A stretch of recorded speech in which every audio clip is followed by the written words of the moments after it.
OK 好啦，咁跟住咧，我哋呢度會講一講 Paper Two 嘅一啲嘅 tips 啦，同埋咧就會用呢一份嘅 mock exam 嘅內容咧，去幫大家做一個温書同埋咧重點重温嘅一個環節。好啦，咁呢份嘢講下嗰個嘅理念先啦嚇，咁我首先就係將一啲嘅比較重要嘅 topic 啦，咁啲重心嘅題目咧，咁將佢就抽出嚟，然後咧就用一個 mock 嘅形式咧，就俾大家喺3月份嘅真當温書咁樣做。咁當然啦，有啲同學可能係當時冇做到嘅，或者當時係未温書啦，咁唔緊要，用呢一個最後嘅 moment 咧，咁幫自己好快咁樣咧，將成個嘅片睇一睇啦。咁我諗應該唔係好耐啫，20零分鐘左右，咁幫你去温書啦，同埋幫你去 focus 翻一啲我哋真係今次咧比較高頻嘅 topic。好啦，咁事不宜遲啦，第一個條題目啦。咁記住啊，甲部咧38分咧，咁每一條通常都係1到2分啦，咁2分為主嘅。內容方面咧，咁寫翻2到3行得㗎啦。咁喺2到3行入邊咧，一定係要有 point 啦，咁即係理論點啦。咁就加少少嘅例子同埋解釋，咁後邊就唔多使背嘅，用翻你自己嘅方法去解得㗎啦。咁但係留意翻就係咧，有時嗰啲 point 你話會唔會考試真係打開課書之後發現題目係完全唔識咧？咁呢個都唔能夠話即係完全去擔保係冇呢個情況嘅。咁點樣避免咧？嗱，留意翻啦，就係當你發現個題目真係唔識嘅時候咧，咁千祈唔好漏空。咁如果你話真係唔夠時間咧，咁你記住呢個順序嚇。除非佢今日係問緊一啲所謂嘅，例如話係一啲嘅方法啦。OK， 或者係一啲可能所謂嘅一啲嘅功能咁樣啦，咁呢啲嘅可能咧，佢未必有得去作。OK， 呢啲可能就未必有得作，但係其他啲咩好處、壞處、重要性嗰啲，其實你大家可以嘗試自己作嘅。咁到時咧就漏空咗，都預翻時間翻去做，寫翻1-2行，咁搏一搏1分先。如果唔係2分冇晒，好唔抵嘅。咁第一條啦，咁成條 Q1 咧就圍繞住呢一個管理導論啦。咁我哋主要講嘅就係咧關於嗰個嘅數碼化營銷服務。咁呢邊講嘅就係一個嘅 A 題目啦，管理功能。咁留意翻就係咧，管理功能係講緊嗰個嘅計劃、組織、領導、控制。Suppose 嚟講係管理嘅4個步驟。咁但係其實有時咧，步驟題目係可以用功能呢個字去 replace 嘅。咁例如話人力資源嘅規劃嗰個步驟啦，亦都可以變做人力資源規劃嘅功能咁樣。好啦，咁跟住啦，我哋望一望啦嚇，佢問嗰個功能啦，咁容易嘅嚇，就咁答翻計劃、組織、領導、控制。咁留意翻呢個要背書啦。咁另外就係有時題目如果即係假設啦，有個類似 topic 咧，就係容易撈亂嘅，叫做商管功能。咁前面咧加2個字叫商業。嗱2個字咧雖然係爭少少啊，但係會唔同晒啊。你嘅答案就會答翻嗰啲咩例如話可能係講緊呢一個嘅marketing 嘅功能啦，或者呢一個嘅 human resource 功能啦，或者呢個 IT 功能啦。咁呢個係管理導論嗰本書咧，應該係10幾版嘅時候有2版啦，就專講嗰啲唔同嘅部門嘅功能。咁大家可以望一望翻。好啦，另外今次有啲學生就答錯咗嘅，答到啲咩咧？佢答緊咩統一命令啊，分工啊，嗰啲係咩咧？嗰啲係有效管理原則。呢邊我都mark一次啦，費事大家即係唔知講啲咩。嗱，如果佢今日問嘅係好似例如話啦 B 咁樣啦，其實佢會見到嘅字眼係有效管理原則。你見到字眼差唔多嘅，都係啲咩管理咁樣啦。咁但係問題前面加2個字有效管理，同埋2個關鍵字眼係原則。咁答案就係所謂嘅，例如話假設係有分工啦，有目標管理啦。咁呢啲大家都要到時溫翻先嚇，目標管理。咁我覺得今年咧就大機會出目標管理嘅。呢邊都提一句啦，目標管理即係話啦。共同 set 目標啊，透過目標去管理員工，同員工同埋上司共同 set 目標，跟住啦定期會面調整，定期會面檢討啊，定期見面啦嚇，跟住我哋會傾下個目標有冇得改進啦，傾下啲進度啦，定期見面啦，講個進度啦。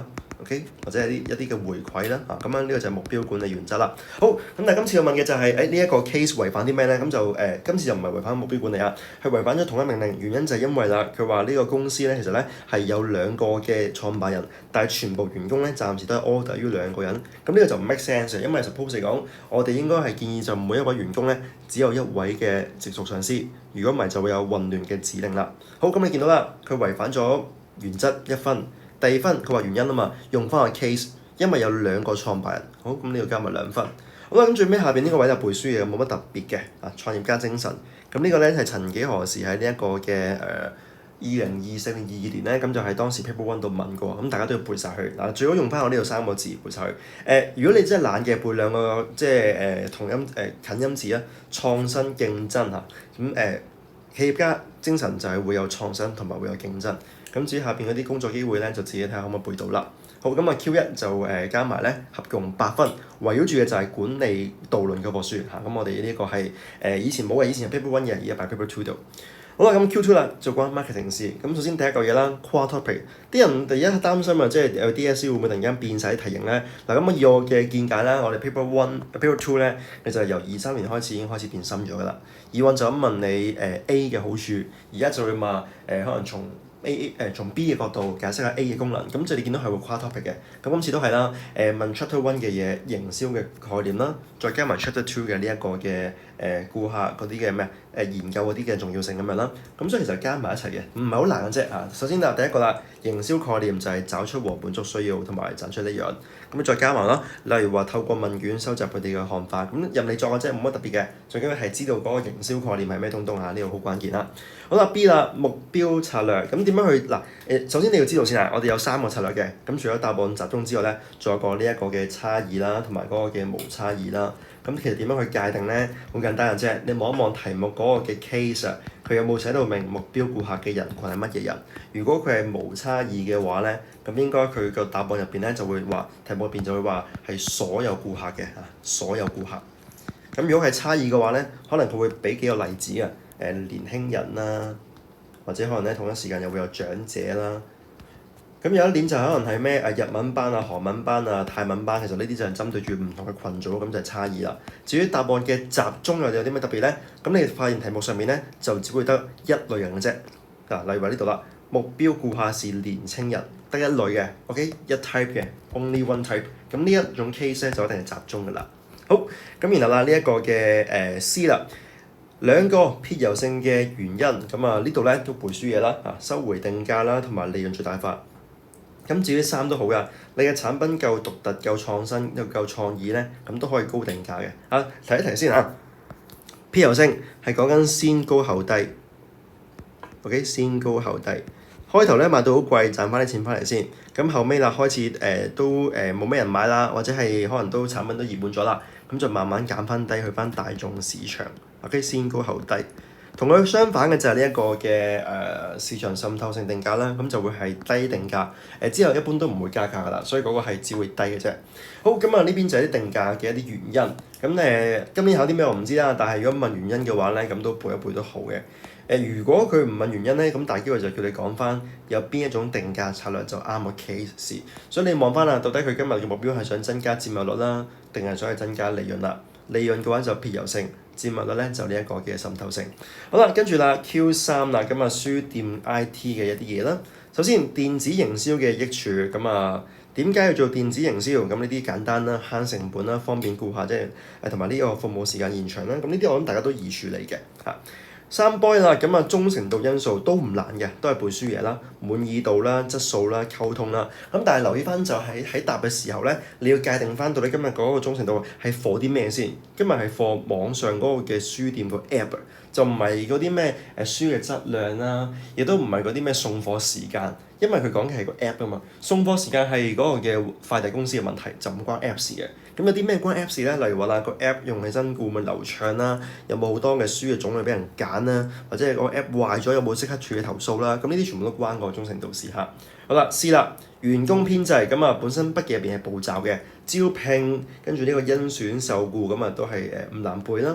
咁有時咧啱啱講咗啦，有時步驟會變功能嘅，咁留意翻啦。咁佢問啦，按功能講下招聘 part time 有啲咩留意？記住個關鍵係 part time 啊。例如話啦，我哋嘅招聘咁啊出廣告啦，其實最好講下廣告有啲咩內容㗎。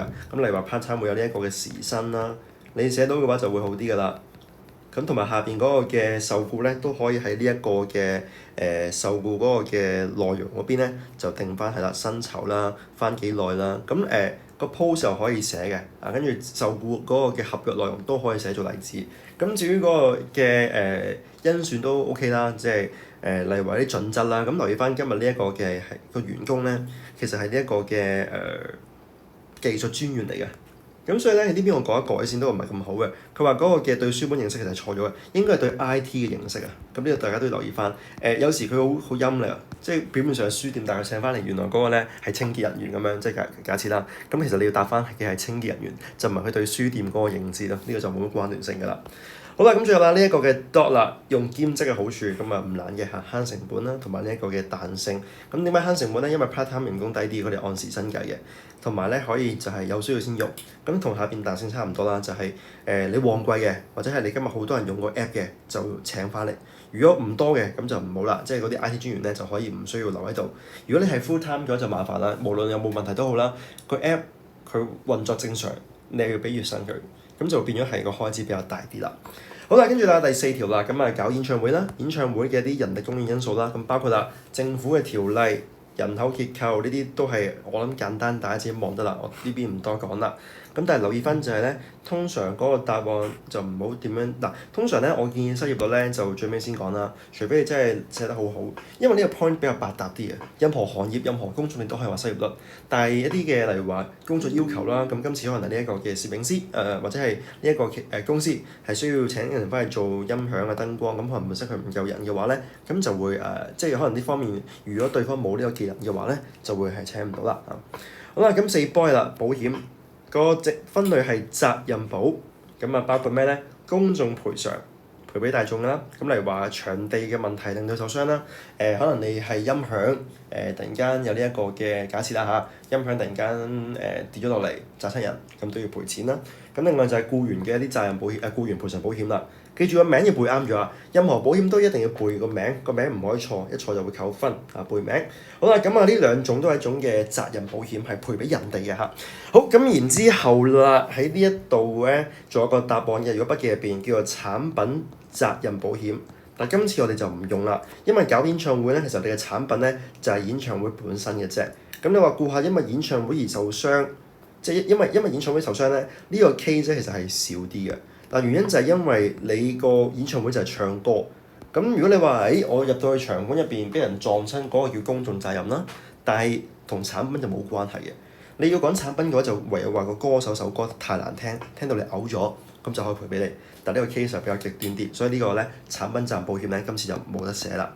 咁下次當然啦，按翻個 case 啦，可以睇下有冇得答啦嚇。咁另一類第二個4C 啦，就問緊你嗰個嘅賣周邊產品，即係明星嗰啲，例如話係 T 恤啊嗰啲啦嘅營業循環。咁我記住啊，成個循環就係可能先俾錢啦，先買嘢先啦嚇。咁例如話買啲咩咧？買熒光棒啦，買外套啦，再賣俾顧客，然後收現金。個 keyword 留意翻，一定要有呢一個嘅4個步驟。向供應商買啲乜嘢，賣俾顧客同埋收現金，對應翻1、2、3、4嚇，漏咗是哪一個咧都有機會扣1分。好啦 ，Q5 啦，咁啊計數題目嗱嗰啲 formula 呢邊我都擺咗出嚟啦。咁留意翻我建議啦嚇，喺溫書嘅時間咧，咁其實都盡量去背熟啲 formula，除非你話你真係好唔掂，因為 formula 雖然話多啦嚇，咁但係我第10條 formula 入邊，其實我到時咧會出一份新嘅檔案，咁可能你都見到啦，就係簡化咗嘅 F 紙啦，咁我就會圈低6條重點嘅 formula， 咁就10條變6條，大家到時背一背啦。好，先講翻先，今次動用資金報酬率純利 over。動用資金咁就係非附加股東資本啦。其實你留意翻咧，呢個分母咧同下邊嗰個槓桿比都係一模一樣嘅，都係非附同埋股東資本嚇，可以留意下。好啦，咁啊就會係300幾萬同埋170幾萬。咁題目有㗎啦，純利都係照抄嘅，冇乜特別。咁就咁計啦。留意翻單位係百分比，同埋記住啊，一定係2位小數。OK，呢個唔好留啦。咁跟住啦，下邊槓桿比率 formula 就係非附加優先股同埋咧非附加股東資本，咁就係代數字啦，冇乜特別啦。單位係百分比，好啦，咁都易計嘅。咁同埋咧講個位置留意翻就係，如果好似題目咁樣，佢又俾咗股東資本你，又俾咗優先股你咧，咁你記住啊，股東資本係包晒嘅。所以有啲學生咧，佢以為嗰個股東資本，即係佢例如話佢做緊呢一個嘅下邊呢一個報酬率啦，OK 喺呢度。佢就將股東資本咧就掹咗做100幾萬，再額外 on top 加多60萬，咁啊太誇張啦！因為本身佢已經包埋上面嘅呢度嚇，記住啊，包埋上面嘅。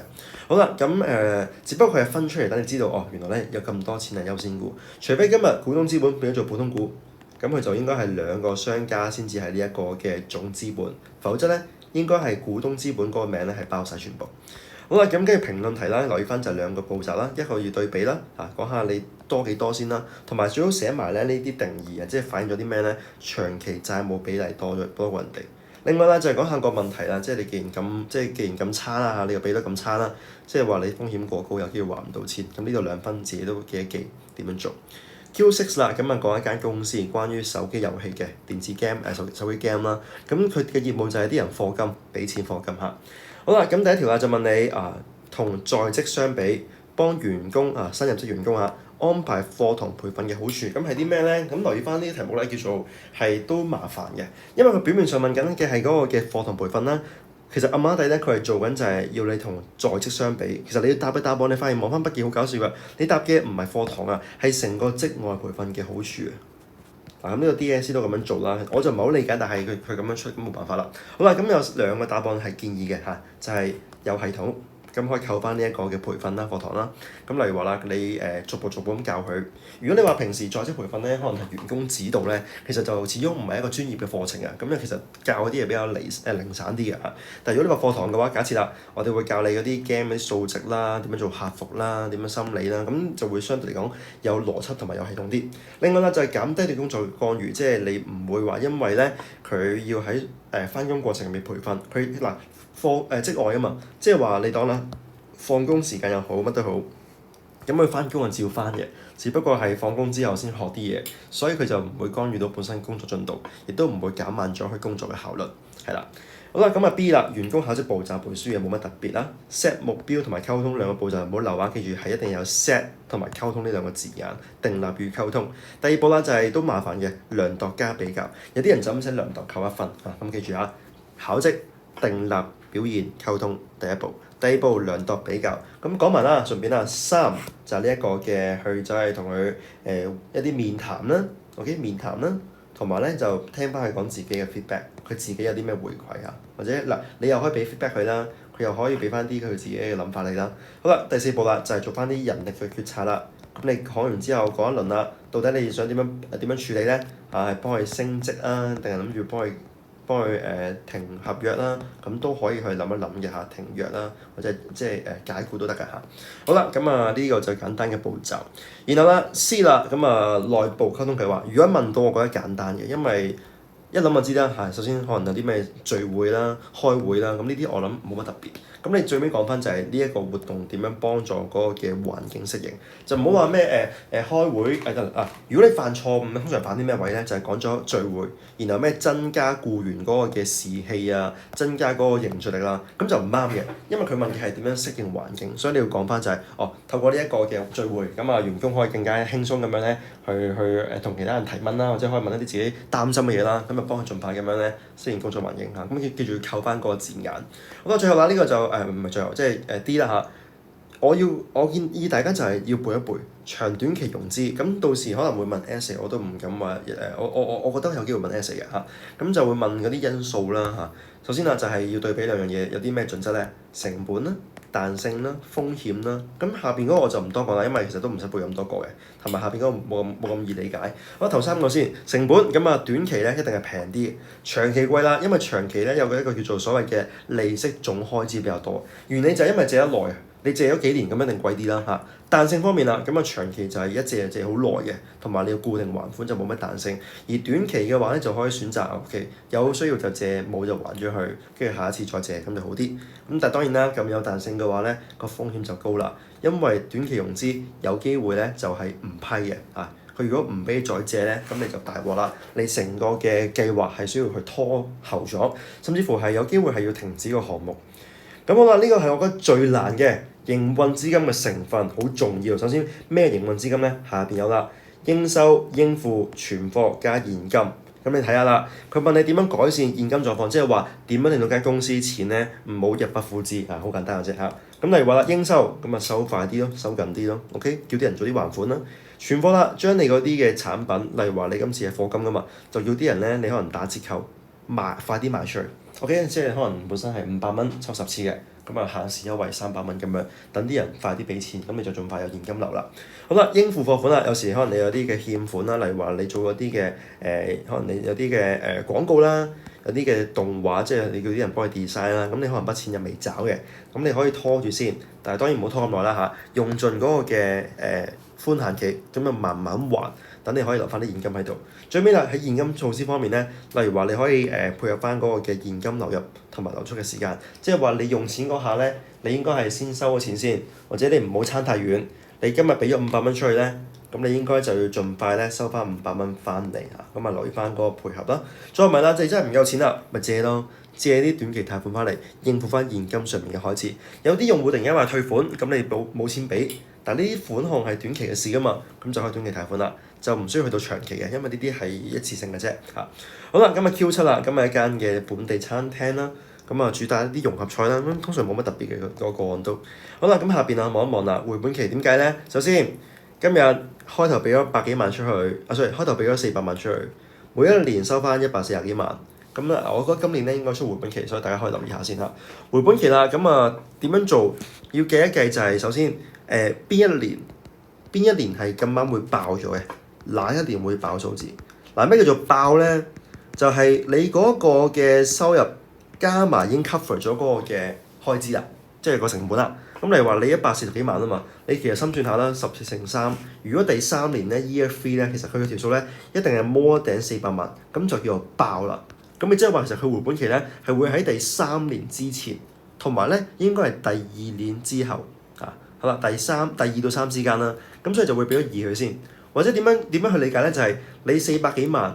填咗140萬落去，第一年未填到，再填多年俾佢，第2年又未得，咁啊2點幾咯喎，第3年爆咗啦，咁我哋爆佢就唔好做，用翻個2點幾去做一個嘅處理嚇，2點幾咁樣啦，唔知幾多。好啦，所以個題目就係答案就係2加，咁點樣加咧？俾個分母佢先，分母就係回本嘅嗰一年嘅收入，即係例如話第3年回本啊嘛，就用翻第3年當年嘅收入140幾萬都係啦，而分子就係咧你要減咯喎，你將本身嘅開支就減就咧，你已經收翻嚟嘅錢啦。因為2年之內後啦，經過2年啦，就已經慳咗，收翻2次嘅100幾萬。咁我哋減咗佢，再減出去。好，咁剩翻咧就會係呢一個嘅答案啦，2.82。留意翻單位俾翻個年佢嚇，唔好漏咗個年。小數點後2個位要有啦，同埋年都要有，如果唔係會扣分。咁最後啦，第二啦，原因點解揀回本期唔好？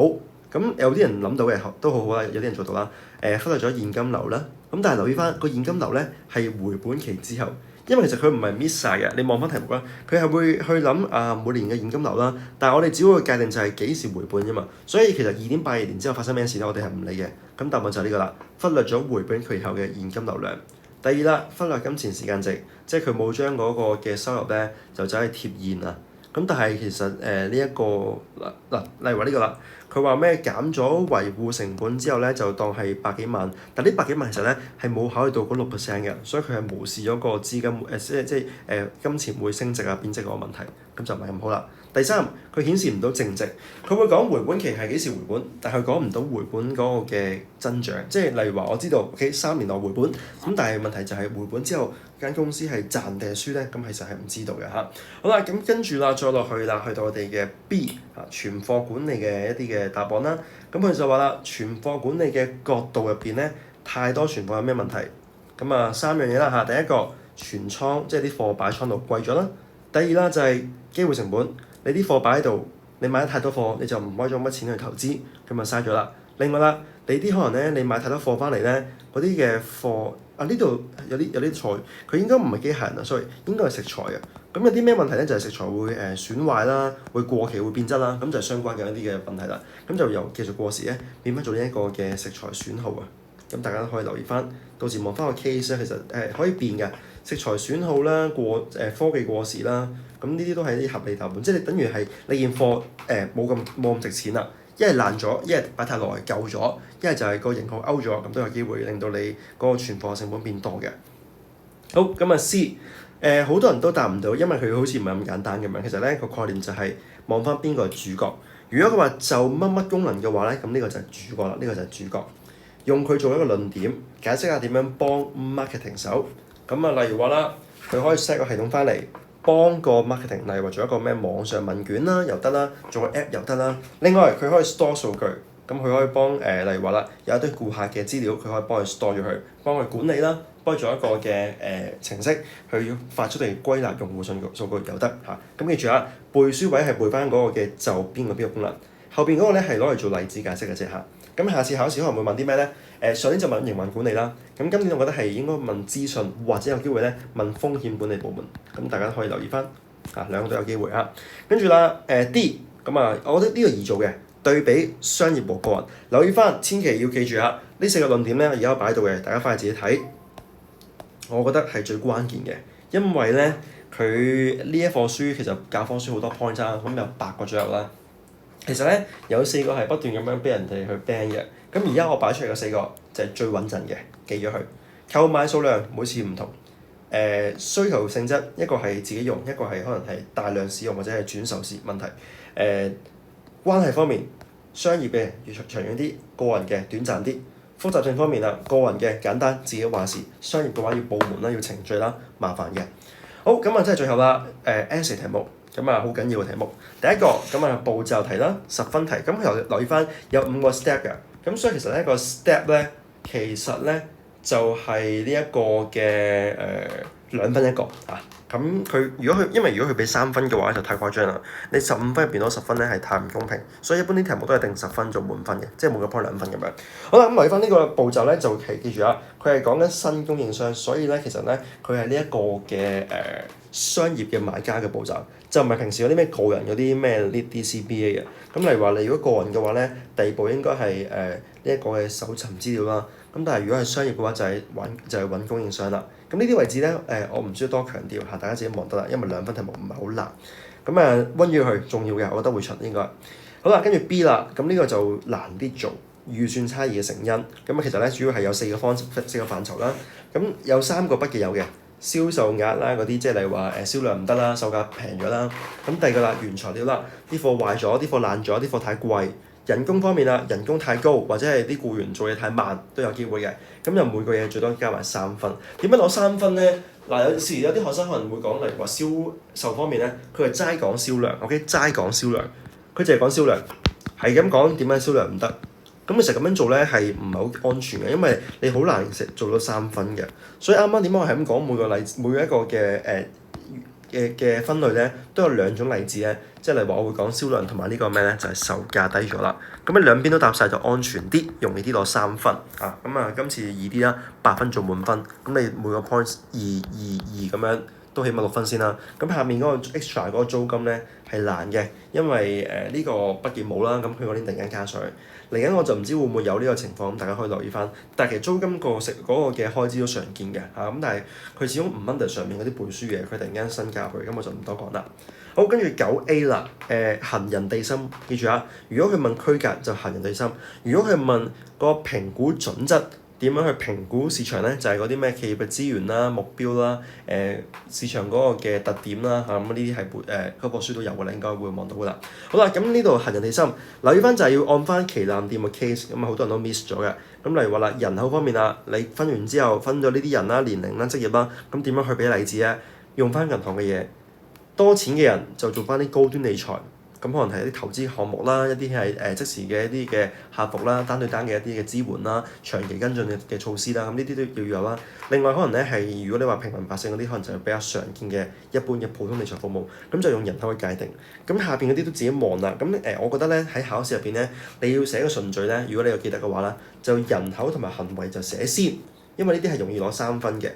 其次就係心理同埋地理啦，呢兩個咧就擺個比較後啲，後寫啊，唔係唔寫啊，後寫。因為呢兩個咧，通常地理就有時題目可能有時佢會唔俾用㗎，因為有時可能個 case 佢已經係間公司已經決定咗喺例如話中環度開企業啦，咁你再講地理係冇意思，因為人哋已經定咗啦嘛。咁但係心理咧就通常都唔會俾人 ban 答案嘅。問題就係好多同學都界定唔到心理因素嘅例子啊。咁例如話可能咧，你可以諗性格啦，可以諗個生活模式啦。咁但係個例子好多時候都係揀嚟嘅，即係性格又話咩衝動嗰啲就其實都唔 make sense 嘅。咩顧客分衝動同埋冷靜。咁但係你做呢一個銀行嘅即係業務，你就係儲啲錢，咁即係點啊？衝動啲人就會儲多500蚊，咁啊唔衝動嗰啲人就儲少啲咁樣，咁又唔多 make sense。所以要諗一諗就係你個例子咧，用性格都好，係咪真係關事嚇？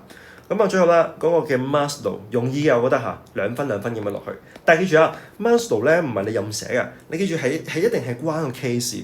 佢今次話旗艦店員工嘅層次，所以你就話你答緊個心理方面啦，個人工你係要諗翻個旗艦店嘅 case。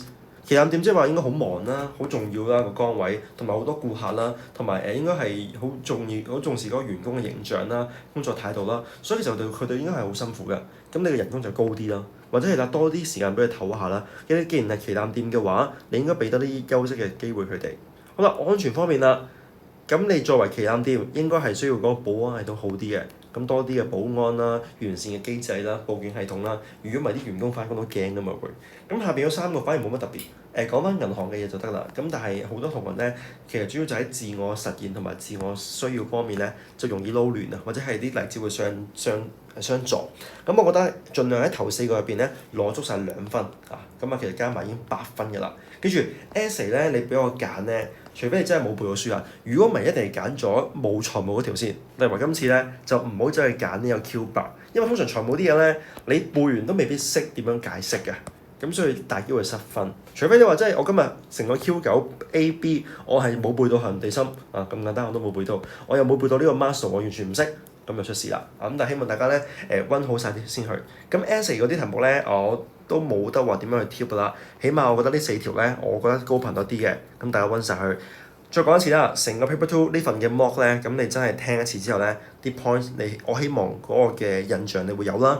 到時問得中嘅就好彩啦。咁我都唔敢話呢份嘢會貼中晒，但我希望盡量都中到2-3成，咁都好好啦已經。好，咁最後就希望大家咧溫習就順利，希望最尾呢個 DSE 咧個分數係理想嘅。